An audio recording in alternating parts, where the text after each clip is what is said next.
এবার তৃণমূল ভবনে ডাক পড়ল কাঁথি পুরসভার পুরপ্রধান সুবল মান্নার। মঙ্গলবার সুবলকে তৃণমূল ভবনে আসতে বলা হয়েছে বলে সূত্র মারফত খবর। ফলত বেজায় চাপের মুখে কাঁথির পুরপ্রধান। স্থানীয় এক স্কুলের অনুষ্ঠানের গিয়ে কাঁথির সাংসদ শিশির অধিকারীকে সবার সামনে প্রণাম করেছিলেন সুবল। অনুষ্ঠানে গিয়ে শিশিরের পাশে বসে থাকতেও দেখা গিয়েছে তাকে।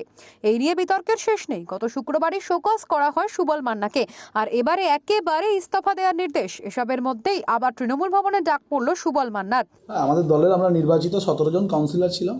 17 জন কাউন্সিলর আমরা দলের নির্দেশ মেনে আমরা চেয়ারম্যান নির্বাচিত করেছিলাম এই পৌরসভা নির্বাচনে। কিন্তু বিগত কয়েকদিন ধরে আপনারা দেখেছেন যে দল নির্দেশ দিয়েছে কোনো না কোনো কারণের জন্য বর্তমান চেয়ারম্যানকে তার পদ থেকে পদত্যাগ করার কথা তিনি বলেছিলেন। দলের নির্দেশ ছিল তার কাছে। আমাদের রাজ্য সভাপতি এবং আমাদের আরও নেতৃত্বরা দলের নিয়ম মেনে তাকে বলেছিলেন যে পদত্যাগ করার জন্য, যে কোনো কারণেই হোক না কেন।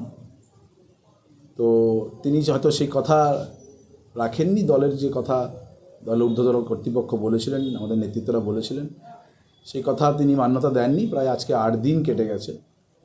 তো আমরা সৌজন্য দেখিয়েছিলাম কাঁথির পৌরসভার কাউন্সিলররা, বাকি 16 জন কাউন্সিলর, যে 8 দিন ধরে, কারণ আমরা তো দলের ঊর্ধ্বে কেউ নই।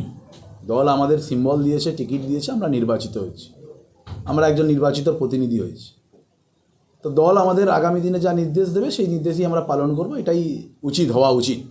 কাঁথির বর্ষিয়ান সাংসদ শিশির অধিকারীকে গুরুদেব সম্বোধন কাণ্ডে যে দলের অন্দরে বেশ ফ্যাসাদে পড়েছেন সুবল মান্না, তা কার্যত স্পষ্ট।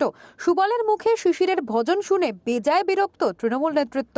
পূর্ব মেদিনীপুর থেকে প্রদীপ কুমার মাইতির রিপোর্ট, ওঙ্কার বাংলা।